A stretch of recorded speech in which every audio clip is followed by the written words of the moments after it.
Assalamualaikum warahmatullahi wabarakatuh. Al-Fatihah. A'udzubillahi minasyaitonir rajim. Bismillahirrahmanirrahim. Alhamdulillahirabbil alamin. Iyyaka na'budu wa iyyaka nasta'in. Bismillahirrahmanirrahim. Melanjutkan mutolaah kitab Niat Ingsun Ngaji. Kula nyumrapi para utusanipun Gusti Allah. Dene para utusanipun Gusti Allah punika menungso jaler kang merdeka, kang sempurna kedadosanipun, ingkang boten wonten celanipun, ingkang keparingan wahyu jali lan wahyu khafi. Kula nyumrapi para utusanipun Gusti Allah. Saya mengetahui para utusan Allah. Dene para utusanipun Gusti Allah.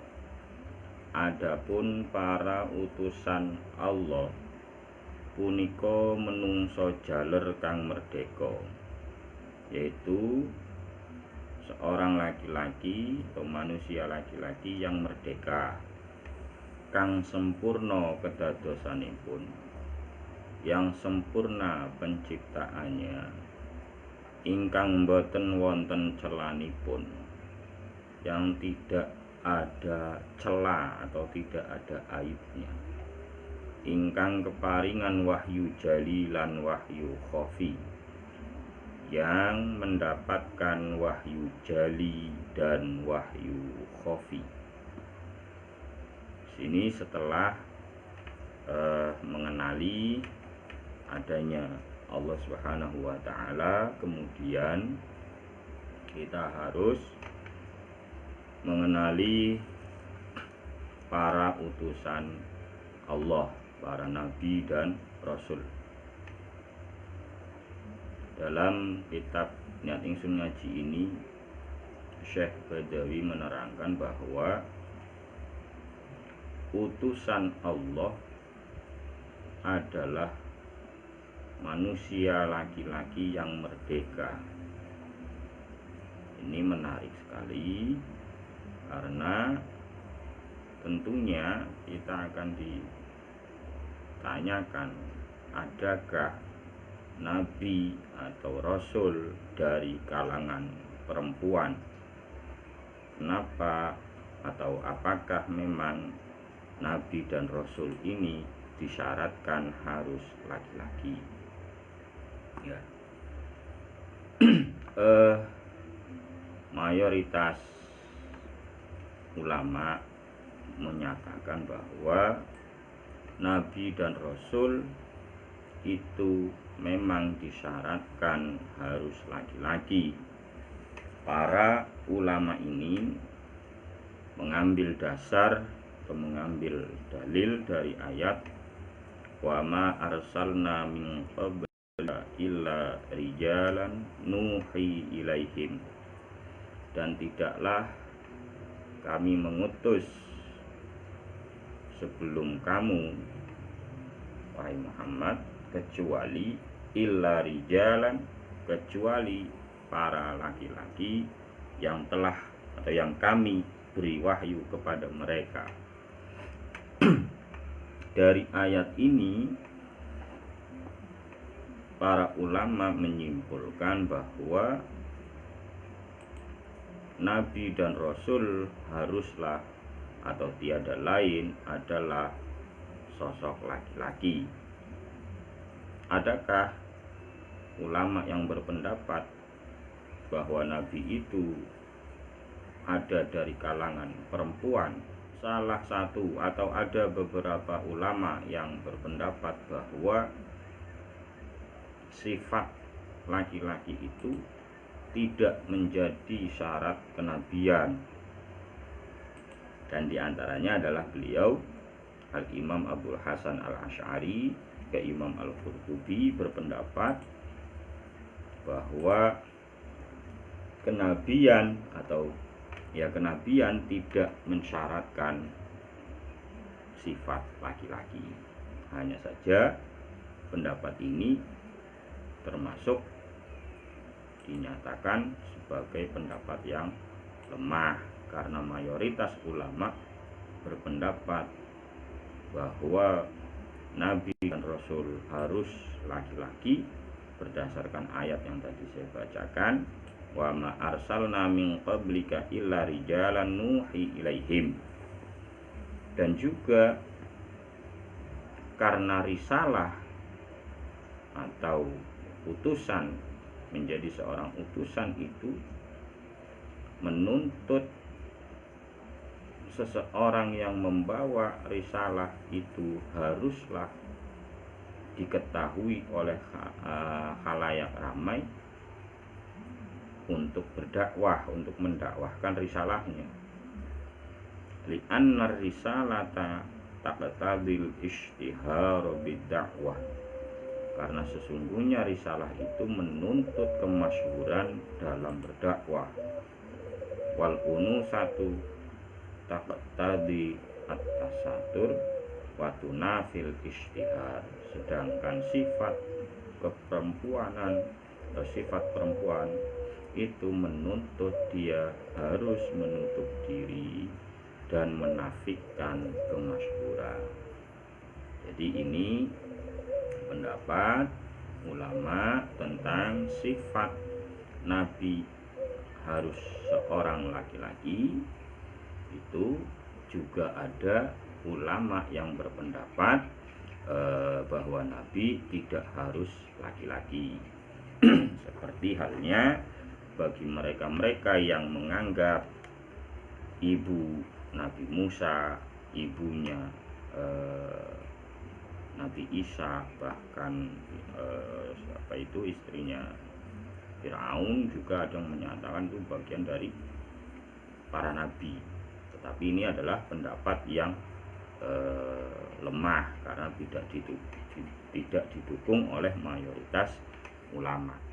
Selanjutnya, sifat Nabi kang sempurna kedadosanipun, yang sempurna fisiknya, penciptaannya, ingkang boten wonten celanipun, yang tidak memiliki cacat atau celah. Nah, ini juga menjadi menarik ketika dikaitkan dengan kisah-kisah, khususnya seringkali dipertanyakan tentang kisah Nabi Ayub yang konon ceritanya mengalami penyakit kulit sampai sangat menjijikan. Nah, kisah Nabi Ayub yang mengalami penyakit kulit yang sedemikian rupa itu mayoritas ulama ahlu sunnah wal jamaah menyatakan bahwa kisah tersebut termasuk bagian dari kisah-kisah Israiliyah atau kisah-kisah bohong yang dipopulerkan untuk melecehkan atau menghinakan para nabi. Karena apa? Karena seorang nabi dan rasul, selain dia harus menyampaikan kebenaran, dia juga harus mampu menanggung kebenaran itu sendiri, baik secara fisik maupun secara mental, sehingga menjadi sifat jaiznya rasul wa jaizun fi haqqihim min arad bi ghairi naqsin ka khafifil marad. Boleh bagi para rasul memiliki sifat-sifat kemanusiaan yang tidak menyebabkan kekurangan atau yang tidak mengurangi kemuliaan derajat kenabian. Jadi boleh saja ada orang bercerita tentang kisah penyakit kulit yang diderita Nabi Ayub, tetapi bagi para ahli bagi penganut ahlu sunnah wal jamaah ini tidak boleh meyakini cerita itu sebagai cerita yang benar, karena ketika Nabi mengalami penyakit yang menjijikkan, maka Nabi tidak akan bisa diterima oleh khalayak ramai, karena dia akan menjadi celaan masyarakat yang menjadi objek dakwahnya. Sehingga para kaum ahli sunnah wal jamaah menyifati bahwa Nabi itu sama seperti manusia biasa lainnya, hanya saja di Nabi ini tidak sampai mengalami sifat-sifat yang bisa menjatuhkan derajat kenabiannya. Ingkang keparingan wahyu jali lan wahyu khafi, yang mendapatkan wahyu jali dan wahyu khafi. Jadi Nabi atau Rasul adalah seorang laki-laki yang memiliki kesempurnaan fisik atau kesempurnaan penciptaannya, kejadiannya sempurna fisiknya, dan mendapatkan wahyu jali ataupun wahyu khafi dan wahyu khafi. Apa yang disebut dengan wahyu jali?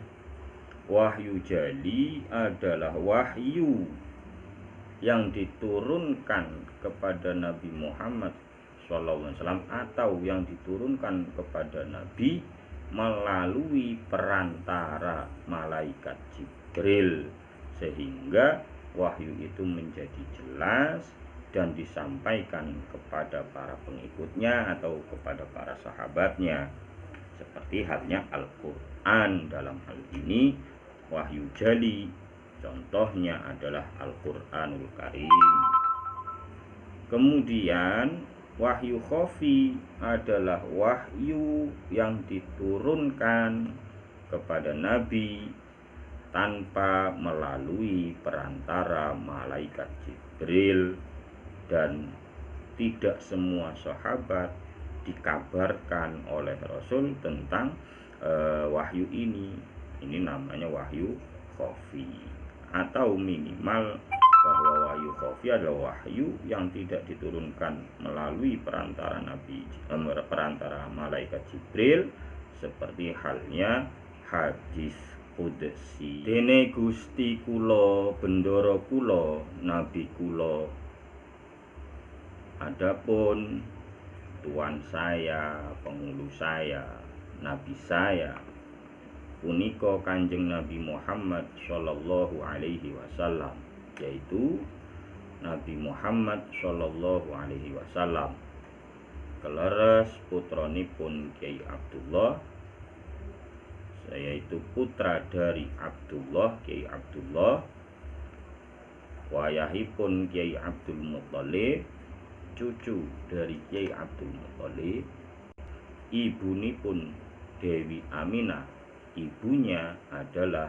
Dewi Aminah, tedakipun bangsa Quraisy. Adapun tuan saya, panutan saya, nabi saya, yaitu Nabi Muhammad SAW, putra dari Kiai Abdullah, cucu dari Kiai Abdul Muthalib. Ini karena memang Syekh Badawi Hanafi itu adalah orang Jawa, sehingga dalam pengagungan atau penghormatan terhadap bapak atau ayahnya Nabi Muhammad menyebut dengan gelar kiai. Begitu juga kepada kakek Nabi dengan gelar kiai. Apa itu sebenarnya kiai? Dalam referensi yang pernah saya baca terkait bahasa kiai ini, dulunya itu kiai, kata-kata kiai ini digunakan untuk seseorang atau bahkan benda yang memiliki daya linuwih atau memiliki kemampuan daya yang lebih di atas dari kebiasaan umumnya atau di atas rata-rata. seperti seseorang yang memiliki kemampuan dalam bidang keilmuan, seseorang yang memiliki kemampuan dalam bidang kanuragan, yang mana kemampuan mereka itu melebihi kemampuan-kemampuan orang kebanyakan, sehingga mereka disebut dengan kiai.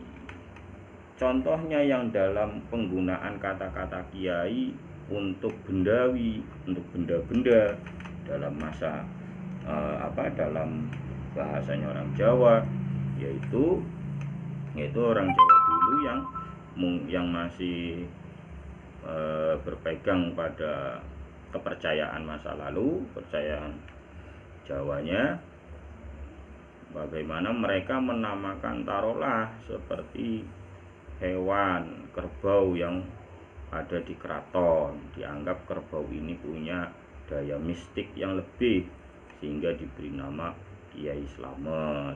Terus ada pusaka dianggap punya daya lebih, punya aura mistik yang lebih, disebut Kiai apa, Kiai Nogososro gitu misalkan.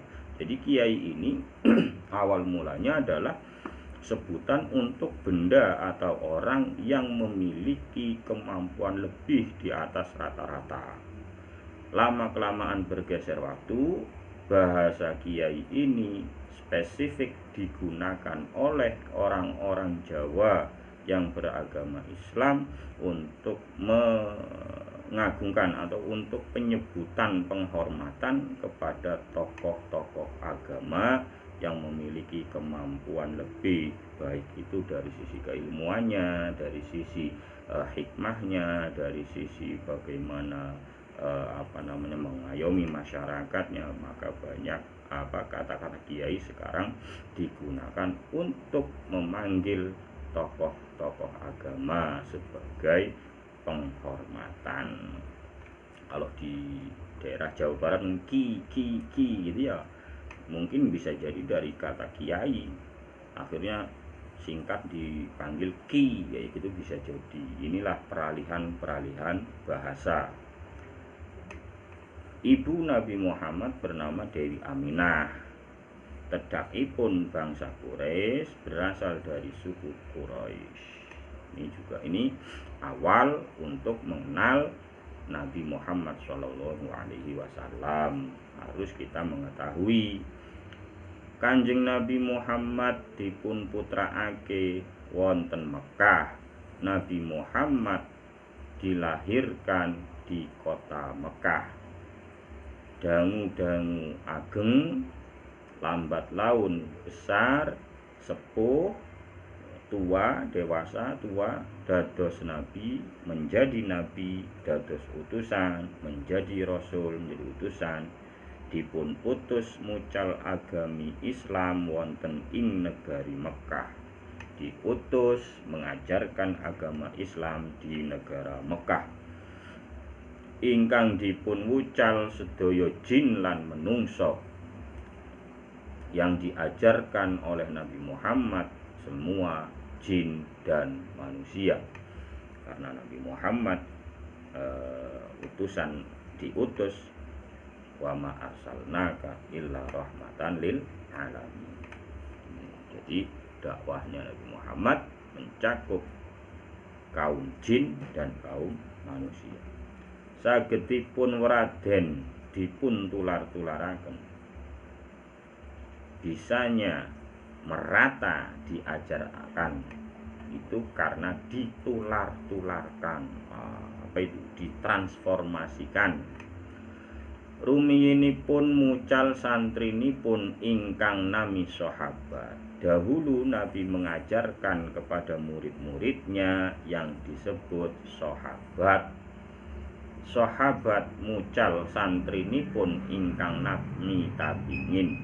Sahabat mengajarkan muridnya yang disebut tabi'in. Tabi'in mucal santrinipun ingkang nami tabi'in atau tabi'ihim. Ya. Tabi'in mengajarkan santri mereka yang disebut tabi'ihim. tabi'ihim mucal santrinipun ingkang nami ulama salaf. Tabi'ihim mengajarkan para muridnya yang disebut ulama salaf. Ulama salaf mucal santrinipun ingkang nami ulama kholaf. Ulama salaf mengajarkan muridnya yang disebut ulama kholaf. Sak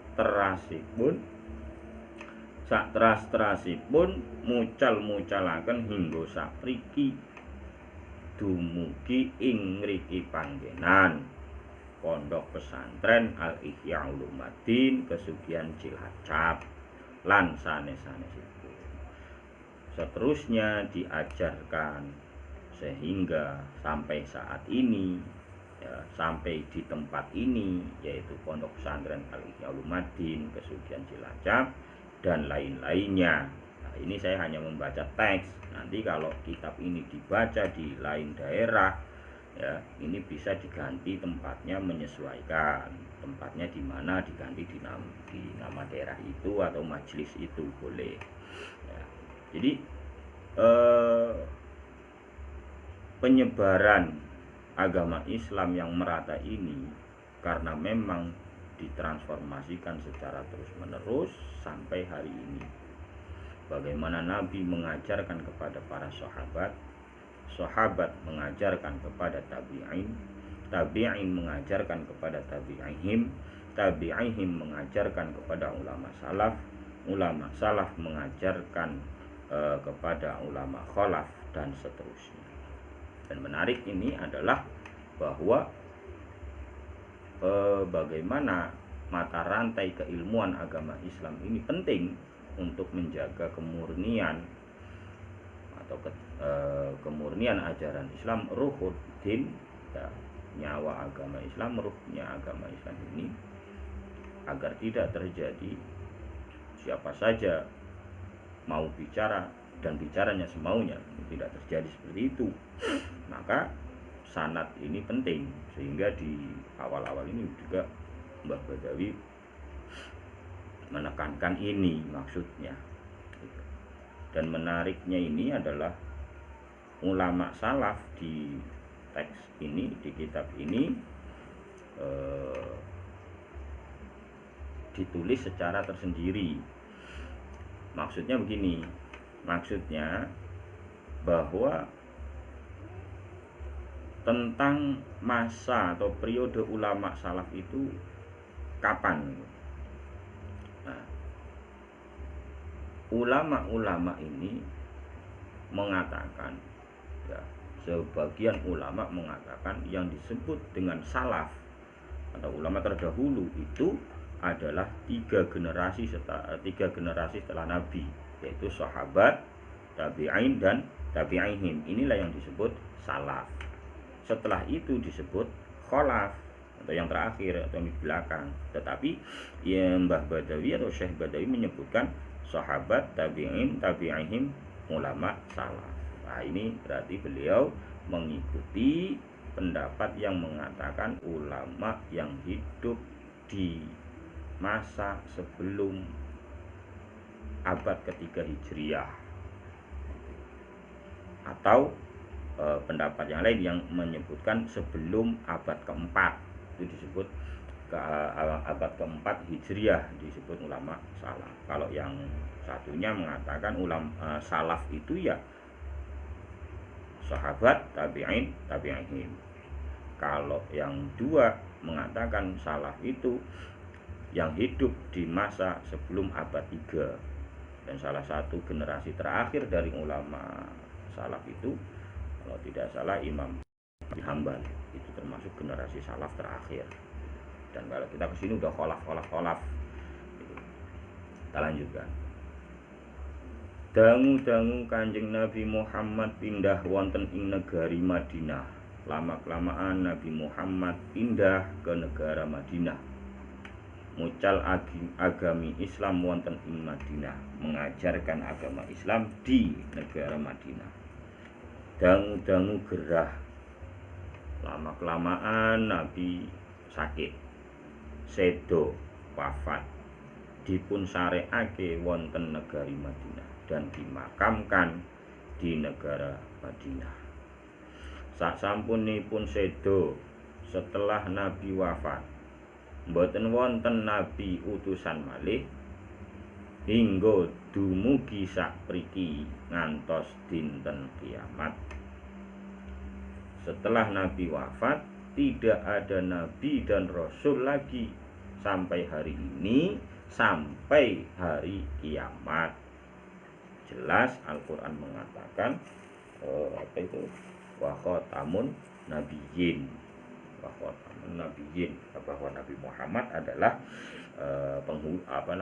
penutup dari para nabi. Lah, selanjutnya bagaimana dengan kembalinya Nabi Isa? Dene wontenipun Nabi Isa benjang sakcaketipun dinten kiamat, adapun keberadaan Nabi Isa kelak menjelang hari kiamat, namung nerasaken piwucalipun Kanjeng Nabi Muhammad hanya melanjutkan pengajaran atau risalah dari Nabi Muhammad. Ini harus dipahami. Sasampunipun kula sumrapahi syahadat kalih, setelah saya mengetahui 2 kalimat syahadat, lajeng kula nyumrapi ingkang nami salat. Selanjutnya saya mengetahui yang namanya salat. Dene ingkang nami salat punika pendamelanipun tiyang ngenger maring Gusti Allah. Adapun yang namanya salat itu adalah perbuatan orang yang menghamba kepada Allah. Lah inggih punika yaitu pinten-pinten pengucap lan pinten-pinten pendamelan, ucapan-ucapan dan perbuatan-perbuatan. Ini definisi salat yang ingkang dipun penganggeni syarat rukun, yang diterapkan syarat rukun, ingkang dipun kawiti takbiratul ihram, yang dimulai dengan takbiratul ihram, ingkang dipun pungkasi salam, yang diakhiri dengan salam. Jadi yang namanya sholat itu adalah perbuatan seorang hamba Allah yang mencakup ucapan dan perbuatan yang dipengaruhi atau diterapkan syarat dan rukun, yang mana ucapan dan perbuatan itu diawali dengan takbiratul ihram dan diakhiri dengan ucapan salam. Dene syarat wajibipun salat punika wonten 3. Adapun syarat wajibnya salat itu ada 3. Setunggal Islam, 1 agama Islam, kaping kalih baligh. Yang kedua syarat wajibnya adalah sudah baligh. Kaping 3 nggadai ngakal. Yang ketiga memiliki akal sehat. Syarat wajib yaitu syarat orang terkena kewajiban melakukan sholat, melaksanakan sholat, yaitu 3. Yang pertama, dia beragama Islam. Yang kedua, dia sudah baligh. Adapun balighnya orang laki-laki itu antara lain sudah keluar mani, ya, atau sudah mencapai usia 15 tahun untuk laki-laki. Nah, untuk perempuan sudah mengalami haid, ya, ataupun sudah sampai dengan usia 15 tahun kalau perempuan itu. bisa saja haid di usia 9 tahun Hijriah. 9 tahun Hijriah, bukan 9 tahun Masehi. Jadi kurang lebih antara 8 tahun 6 bulan atau 8 tahun 8 bulan, antara kurang lebihnya segitu. Nah, kalau salah dikoreksi sendiri, dihitung sendiri. Kita lanjutkan. Kula sumrapi sifat-sifatipun Gusti Allah. Sekarang kita mengenali sifat-sifat Allah. Dene sifat-sifatipun Gusti Allah punika keperang dados 3. Adapun sifat-sifatnya Allah itu terbagi menjadi 3. Setunggal sifat wajib. 1 sifat wajib. Kaping kalih sifat mustahil. Yang kedua sifat mustahil. Kaping 3 sifat jaiz. Yang ketiga sifat jaiz. Dene sifat wajibipun Gusti Allah punika mboten wonten telas-telasipun. Adapun sifat wajibnya Allah itu tidak ada habis-habisnya. Ini penekanannya di sini. Adapun sifat wajib Allah itu tidak ada habis-habisnya. Muhalipun sak monten ugi. Sifat muhalnya Allah pun demikian. Artinya bahwa sifat wajib Allah itu tidak terbatas. Adapun kita mengetahui yang 20 ini karena memang inilah yang bisa kita tangkap, setidaknya seperti itu. Tapi hakikatnya Allah itu haruslah memiliki sifat sempurna sebagaimana yang disampaikan oleh Syekh Badawi Hanafi di awal-awal pembuka kitab ini. Sifat-sifat Allah ini terbagi menjadi 3. Yang pertama disebut sifat wajib, yang kedua disebut sifat mustahil, yang ketiga disebut sifat jaiz. Sifat wajib yaitu malayu qalu ya, atau malayu tasawwaru fil aqli ngadamuhu.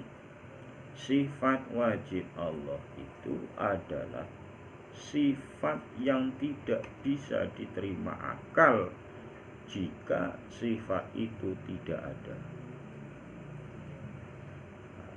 Sifat yang ketiadaan sifat itu tidak bisa diterima oleh akal, artinya harus ada. Allah harus bersifat sedemikian rupa.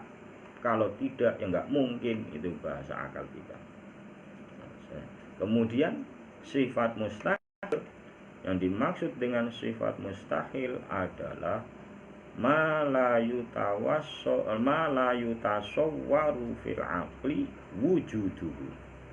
Sifat yang tidak diterima akal, sifat yang tidak bisa diterima oleh akal keberadaannya atau wujudnya. Kalau sifat ini ada di dalam Tuhan, di dalam diri Tuhan, akal itu tidak bisa menerima.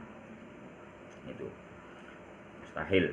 Yang ketiga sifat jaiz. Sifat jaiz itu apa? Fi'lu kulli mumkinin au tarkuhu.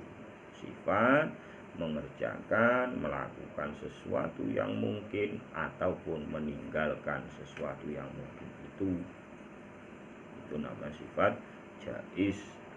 Bahasa mudahnya kita bicara sifat yang boleh-boleh saja selama tidak melanggar sifat mustahil dan sifat wajib gitu.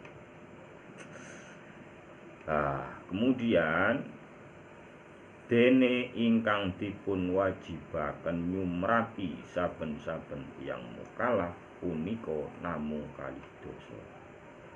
Adapun yang wajib diketahui oleh setiap orang mukallaf hanyalah 20 sifat wajib Allah.